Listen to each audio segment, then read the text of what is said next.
Le dossier est hors norme, la procédure inédite. Fin avril, la justice militaire avait demandé la levée de l'immunité sénatoriale de l'ancien président Joseph Kabila, qui bénéficie à ce jour du statut de sénateur à vie.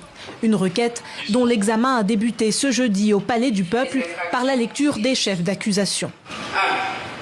1. Participation au mouvement insurrectionnel en assurant les communications des insurgés. 2. La trahison en entretenant des intelligences avec une puissance étrangère, en l'occurrence le Rwanda, ou avec ses agents, le mouvement terroriste M23 AFC. 3. La participation à des crimes de guerre. Mais en RDC, la levée de l'immunité d'un ancien chef de l'État nécessite une autorisation du Congrès, c'est-à-dire une réunion conjointe des deux chambres du Parlement. Selon moi, que ce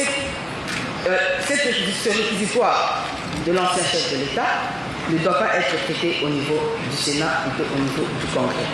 Les débats se sont poursuivis à huis clos, sans annonce concrète. Le processus devrait être long et suscite de nombreuses interrogations quant à son bon déroulé. Ces dernières semaines, Jacquemain Chabani, vice-premier ministre chargé de l'Intérieur, et Constant Moutamba, ministre de la Justice, ont accusé Joseph Kabila de jouer un rôle actif dans le conflit armé en cours dans l'est du pays. Tandis que Félix Tshisekedi va encore plus loin. Selon le président, Joseph Kabila serait même à l'origine de l'AFC M23, le groupe armé qui contrôle actuellement plusieurs villes du Nord et du Sud Kivu.